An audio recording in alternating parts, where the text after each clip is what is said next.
This football is so random. Man.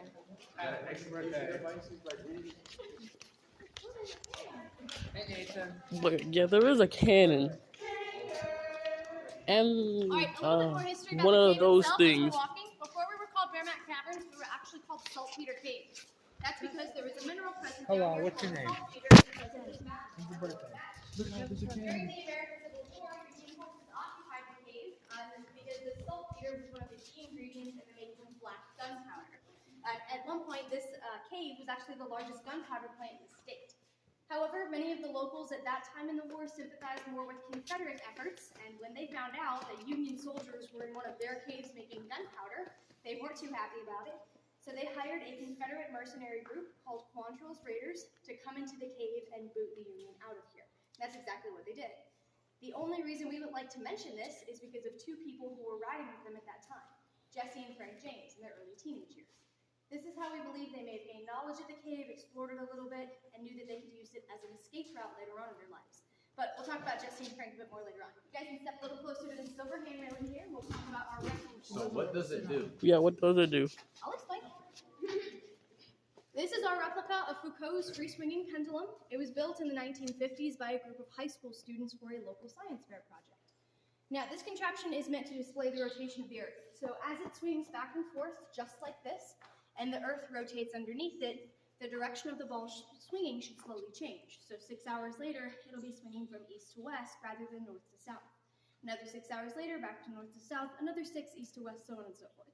And since the Earth never stops rotating, this ball should never stop swinging and rotating itself. But our pendulum is unique for a couple reasons. There are 16 of these on display in museums around the world, and ours is the only one built underground, so we're pretty proud of that. We think that's kind of cool. Ours also has one massive flaw to it, and that is the ball hanging from the end of this cable. For this thing to work properly, the ball needs to weigh at least 1,000 pounds. Ours weighs closer to 100, so not only is ours the only one underground, ours is also the only one on public display that doesn't actually work either, so we're proud of that. You guys can follow me around this way if you want. It just swings. Oh, okay. Will I get cursed if I touch it? That I'm not sure.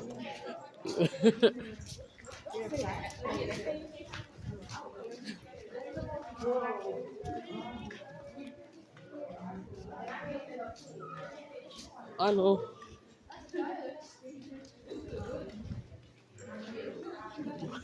Oh, my bad, my bad.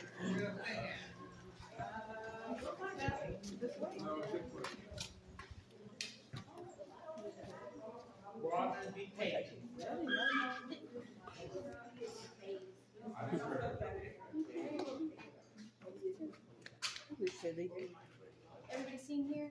Yeah. Okay. All right. This part of the cave we call our division room, just for the very simple reason that it divides the cave and our tour into the two main levels. You've got the upper levels up there in the dark, and the lower levels right down there. If you were to take a tour back in 1933, when we first opened, you would have paid a whopping 5 cents back at a ticket booth that stood at the very entrance to the cave. Then you'd walk to this room here, look around, turn around, and walk right back out the same way you came in. That's because the upper and lower levels hadn't been discovered yet. The upper levels, because this massive door we're looking at here, was nothing more than a small crack in the upper right-hand corner of where this door is today. One evening in 1936, Lester Dill was down here closing up shop, making sure everyone was out for the day, and he noticed that crack for the first time. So he climbed up the wall and shouted into it. He heard his echo come back to him, so that told him there must be more open space behind what everyone thought was just solid stone. So he did the smartest thing you can do in a cave. He went at the wall with a pickaxe and just hoped it didn't collapse until he could actually make his way through there. And as he was looking around, he realized he had uncovered a lot more than initially thought. There were a few extra miles of cave back there, as well as 3 of our oldest and largest formations. Now, the upper levels are the more scenic half of the tour, in my opinion, but it's also the second half, so we'll go over there later. The lower levels, on the other hand, took a bit longer to find. That's because the dolomite ceiling here actually used to come down to around where the handrails are, and there was a large stagnant pool of water that came up to about this point here on the floor. 1941 rolls around, and Missouri started to suffer from a massive drought, and that pool of water started to recede. And a few tour guides noticed that there was a cool air current that had started to come from between the ceiling and what was left of the water. So they brought the owner down here, and together they went looking around back there. After the first initial dip, there was room for them to stand up, breathe, light a candle, and as they were looking around, they came across a solid wall with a crawl space seemingly dug into it. They go past this wall, and they had no idea they had just uncovered nearly 21 extra miles of previously undiscovered cave, as well as 26 artifacts left behind by who we believe to be Jesse and Frank James. I'm going to turn out some lights behind us, and we'll go take a look at what we got. You guys can stick to the right-hand side and we'll go.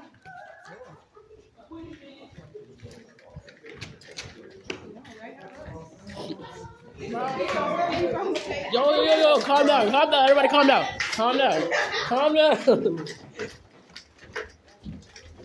Thank you. Thank you.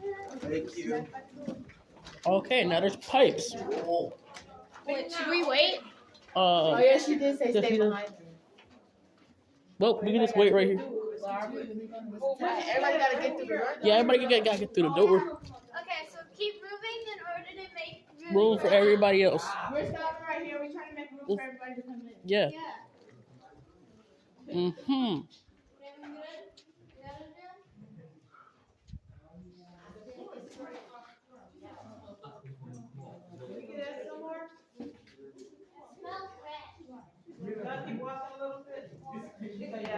All right. Whoa. Yeah, there's another cave back there. We'll keep moving. Okay.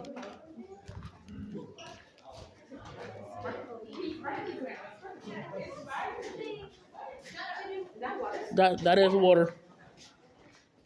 I'm guessing that's Hold on one second. Okay. Ooh. I feel like there's water in there. Kinda.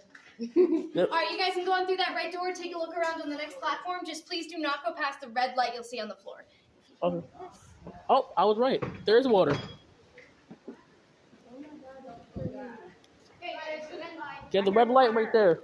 It's right there. Yep, I hear water as well. I don't like those statues. And but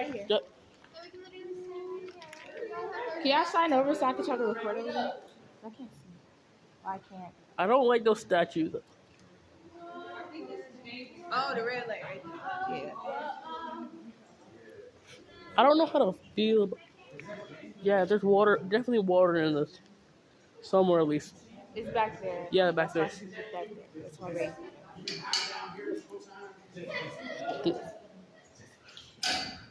I wonder what's up there. Originally, there were 26 artifacts. Those were uncovered in this area. A majority of those have been put into storage for preservation and research purposes. So today we have 4 originals left on display. As you can see right down there in that small pile.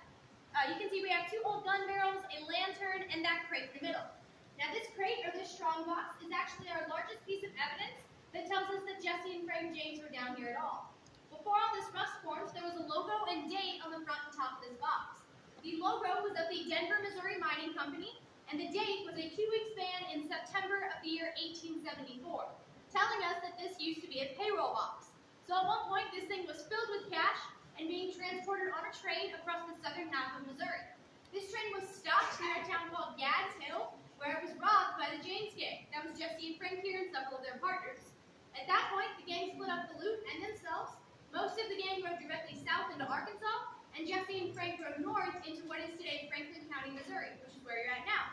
They were trying to lay low, kind of stay off the radar, when the local sheriff spotted them and chased them into the entrance of the cave. He thought he was going to be smart and try and starve them out, thinking the division room was the end of the cave and someone had to come out for food and water at some point.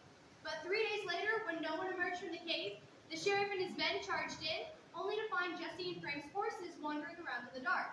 By that point, Jesse and Frank had dove underneath the stagnant pool of water, and when they emerged here, they spread out all of their loot on the anvil-shaped rock you can see behind the wax figures here. That's why we call this area Loot Rock. They then grabbed as much cash as they could carry, everything they deemed valuable, and made their escape on our underground river you can see in here to your right. Total, this river is about 8 miles long, but from this point forward, it flows another 1/4 of a mile out and dumps into the Merrimack River that you saw on your drive in. Again, this is how we believe Jesse and Frank escaped the cave, but I do have to warn any of you thinking you're going to escape this tour using the same route. Today, you'd end up stuck in some very small pipes underneath our parking lot, so good luck. You guys go ahead and make your way down the ramp, or we'll continue on.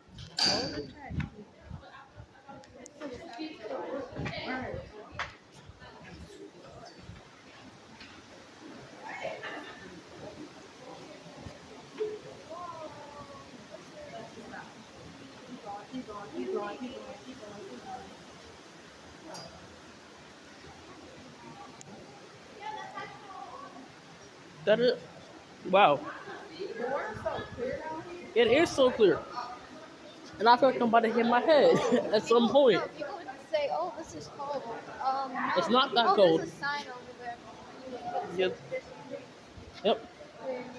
Oh, yeah, this is most definitely alive. I might most definitely hit my head if Oh, we you get. can see the water drip. Yeah. The water droplets. Why is everybody walking so slow? Because they're looking around. I can look around and walk at the same time.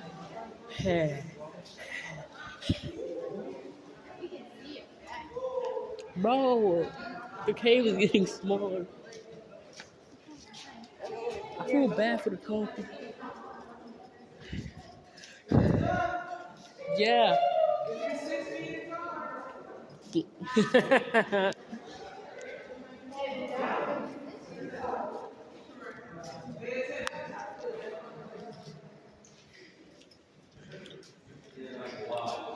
This is already 11 minutes already.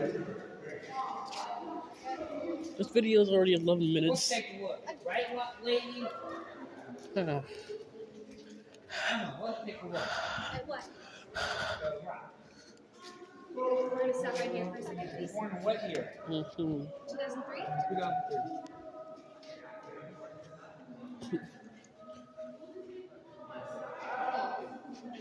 But how long is your video?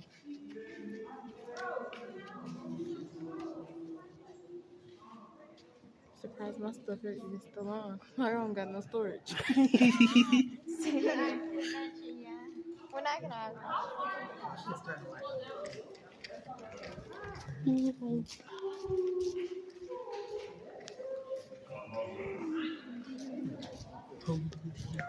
This is like a very pretty cave.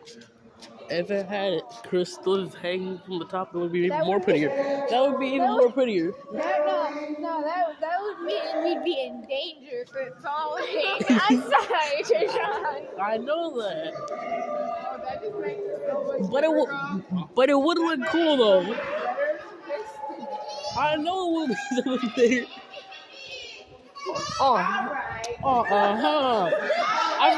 Guys, there's some witches in this cave. I feel like the witches in the cave.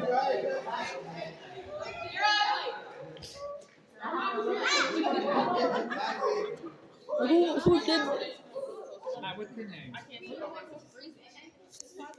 When's your birthday?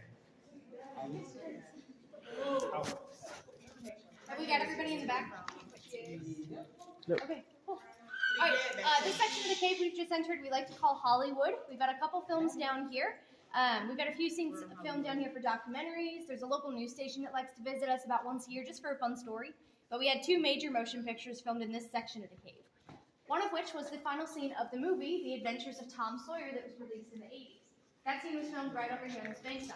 And in this scene, Tom Sawyer and his girlfriend, Becky, are trying to get away from the villain, Engine Joe. So they're trying to make their escape up this cliffside here. But when they get to the top, they realize that it's a dead end, and Engine Joe is right behind them. When he joins them at the top, Tom and Engine Joe get into a fist fight. And Tom Sawyer punches Joe in the face so hard that he slips and loses his footing and falls the hundreds and hundreds and hundreds of feet into our clearly dangerous and raging river below. The magic of Hollywood. The magic of editing. The first time Hollywood was in our games was back in the 1960s. There was a TV show that was very popular back in the day called Lassie. For those of you who may not know, Lassie's a collie dog, and she goes on all sorts of these crazy adventures. In this particular 2-part episode, Lassie found herself traveling down a river on a raft with 2 teenage boys. They needed a place to sleep one night, so they wound up in this section of the cave. They bed down, they fall asleep, everything's going Treasure. just fine and dandy, until the cave starts to flood while they're asleep. At that point, Lassie senses the danger, so she wakes up. She sees the floodwaters getting closer and closer, so she wakes the boys up, gets them out of danger just in the nick of time, saving the day as she did in every single episode they ever made of Lassie. Spoiler alert if you haven't seen it. As we head through this next section of the cave, taller folks, just watch your head. The ceiling is a little bit lower. I'm glad I'm short then. Yeah, I'm not hitting this at all. Except for the people taller than us. Yes.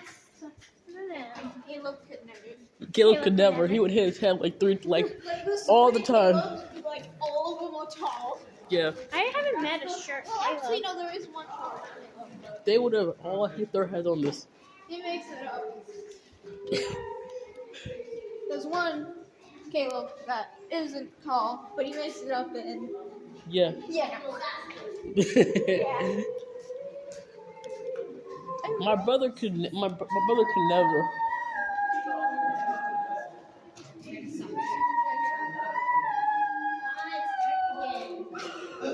Oh no, the light just went off. But I won't. Some look for trouble. But it's cold. I'm sorry. I'm still flying for the sun. Yeah, sorry.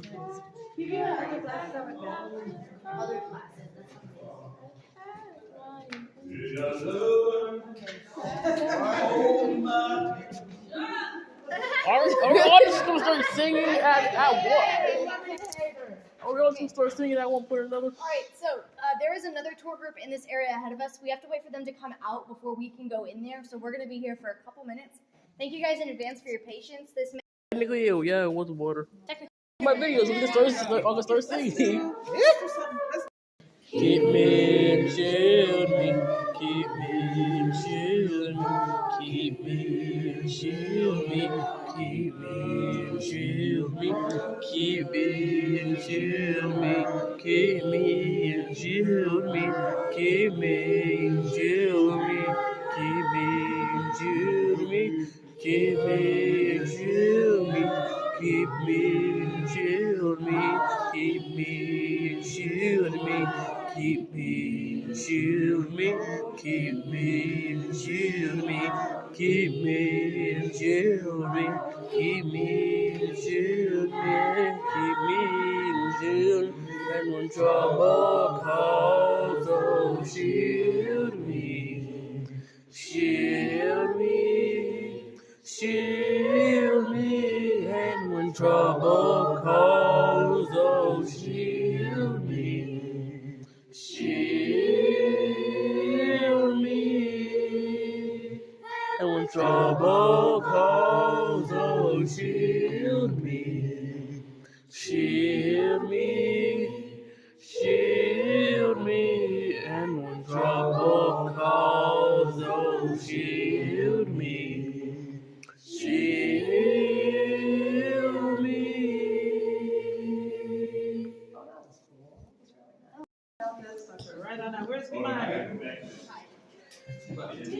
Alright, we're about to start. Where you going? I'm just for 2 minutes. Mine is the loudest one. It's gonna start stuff out. Shona Malaga, Shona, Shona Malaga, Shona, Dibana, Dibana, Dibana. Shona, Shona Malaga, Shona, Shona, Shona Malaga, Shona, Dibana, Dibana, Dibana.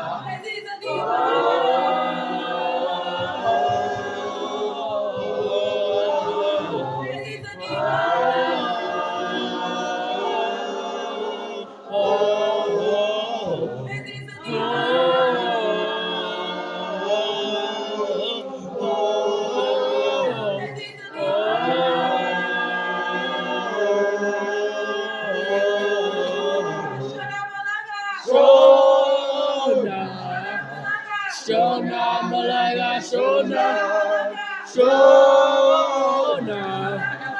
Shona Malaga, Shona, Dibana, Dibana, Dibana.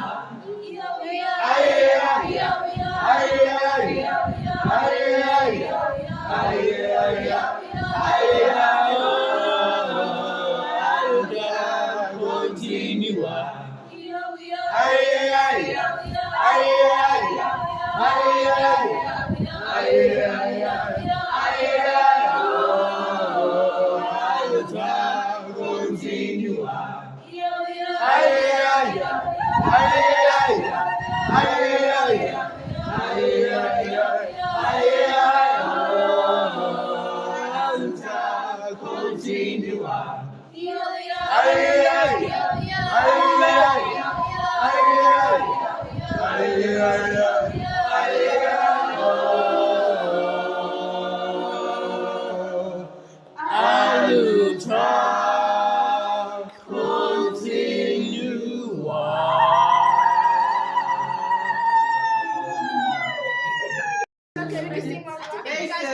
Yeah. Yes. Sure. Coming fast. Nathan, why don't you go sit down with the other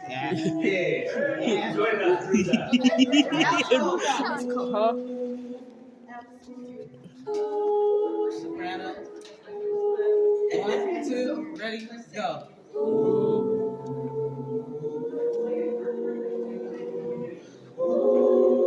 Stop. Soprano, you didn't get the rest of it. You didn't get the rest of it. Faces, sing it again. Alto. Sopranos. 1, 2, ready, sing.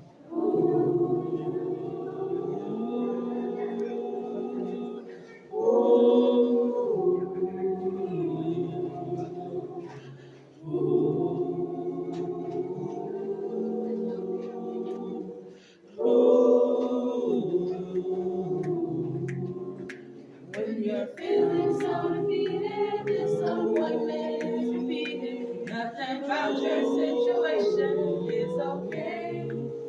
So you figure you can win it, there's no other way to spin it. And you pack it up and say it's time to move away. Dum dum dum Think you dum. can consider moving back to your mind. Let the love your life is so great. You can fight for what's your own life, won't have to fight alone. Stand on your own in your time, so you can stay. You have to stay.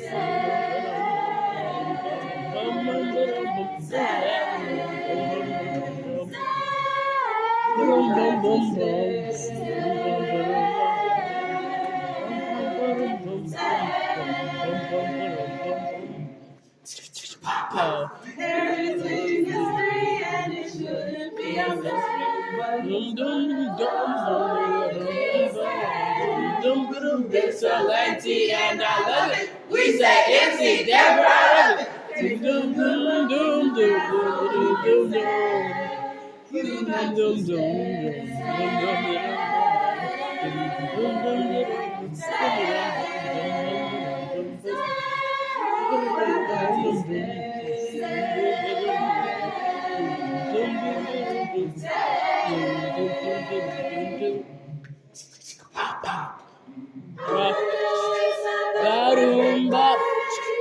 Ba-doom-bop, ba-doom-bop, ba-doom-bop,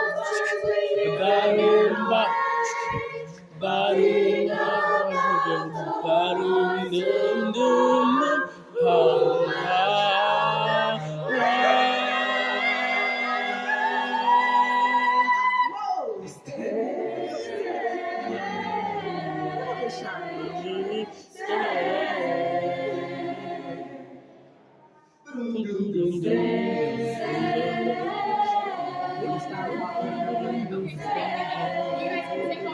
walk and sing.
Whoa!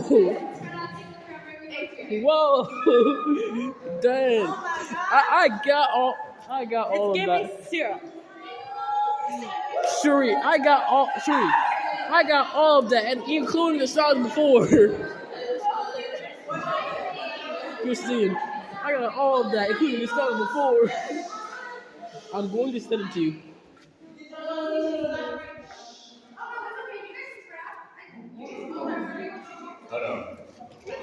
Yo. Dang, everybody was vibing all at once. Yeah, I know. This is exactly why I like choir. This is choir at its finest. We bang out into songs and we do it for way too long. Yeah, exactly. We haven't sung a song in a long time. I'm about to do the nostalgic group. Right over here. Attention over here, please.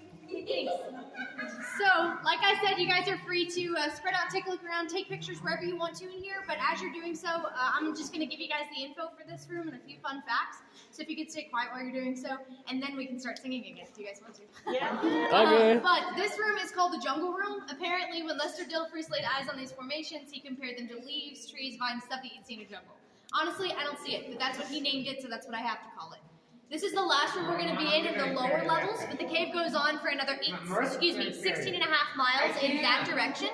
About 8 miles back is where the spring is that feeds our underground river, and that's where a majority of our wildlife tend to stay. We have a colony of about 4,000 bats that like to stay down here. Sometimes they will go out of the cave, find other smaller spots along the river. We also have 2 different species of cave fish down here. We've got all sorts of insects, creepy crawlies. We've got salamanders and frogs that like to hibernate down here. We also have centipedes, silverfish, cave crickets. There is a species of tarantula that lives down here, as well as... Hey, calm down. It's just a tarantula. It's not that. A tarantula. It's not that serious. A tarantula is fine. Because this is where they naturally live. This is their environment. Wait, you said tarantulas? Yes, she said tarantula.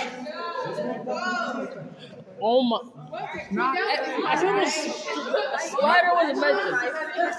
I thought a spider was mentioned. Yeah, they stay way back that way. We won't have to worry about any wildlife today. We won't see any. A bit about these formations. You've got stalactites hanging on tight from the ceiling. Stalagmites you might trip over because they're on the ground, so watch your step. There's a lot of ways to remember that, but that's the easiest way that I've found. And then when they meet in the middle, you've got columns. You could also call them pillars, posts, beams, whatever you want. Doesn't really matter. You just know that they go from the ceiling to the ground.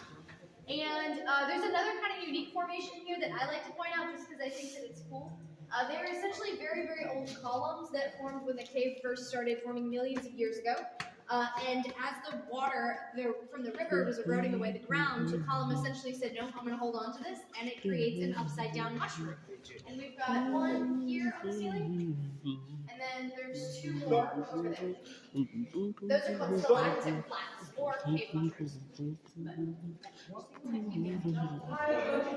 I'm getting rained on here. Oh, yeah, you're sitting right on there on the desert thingy. So, I know I've spent a lot of information at you guys. Have you guys got any questions so far? No. Well, one of these fall on me and hit my head. No. It's not a 0 chance, but...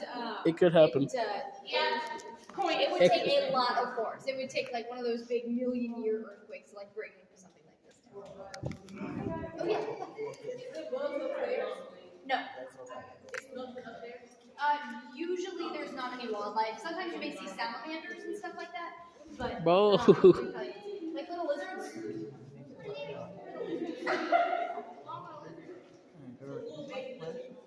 Kind of, yeah. No. Yeah, I caught it too. Way back that way. Yep, another one fell on me. Yeah, they're all back that way. Like back in the cave further that way. Like the cave. No, we're turning around here. Oh my! No. I feel it. Christina, as soon as tarantula was mentioned, as soon as tarantula was mentioned, everybody started freaking out. Nope. We gotta wait.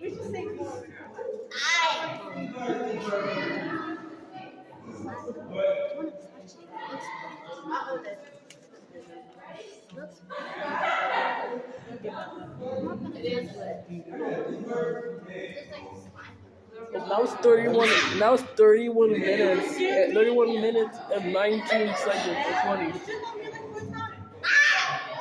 Yo, calm down. Thank you. And you guys can follow me this way. All right. Huh? I'm cursing, Naya.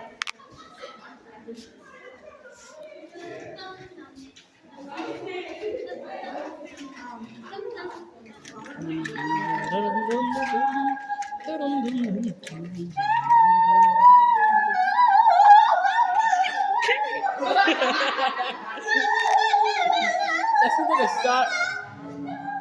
That sounds like a siren. I thought I heard a siren.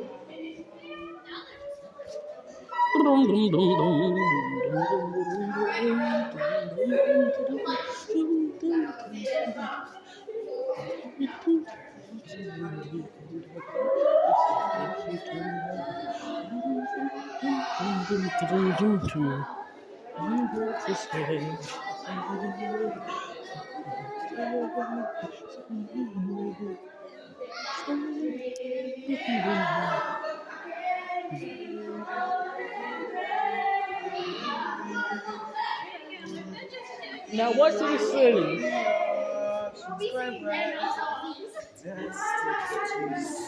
after we get out of here, I get mobile data back. I'm going to post this.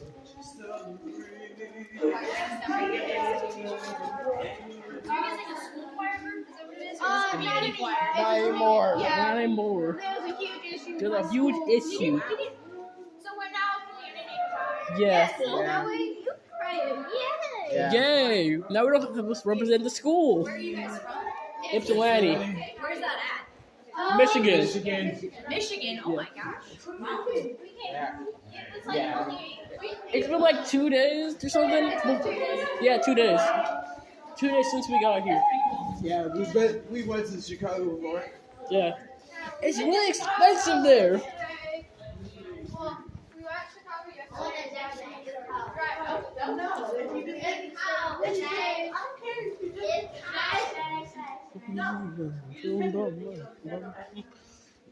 Why does it look so cool when it's all dark? Yeah.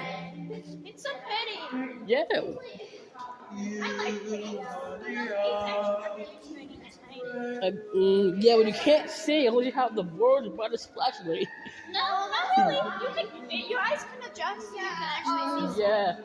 How do you think people were able to run away in caves? That is true. They were able to adjust to the setting. So it's basically like night vision.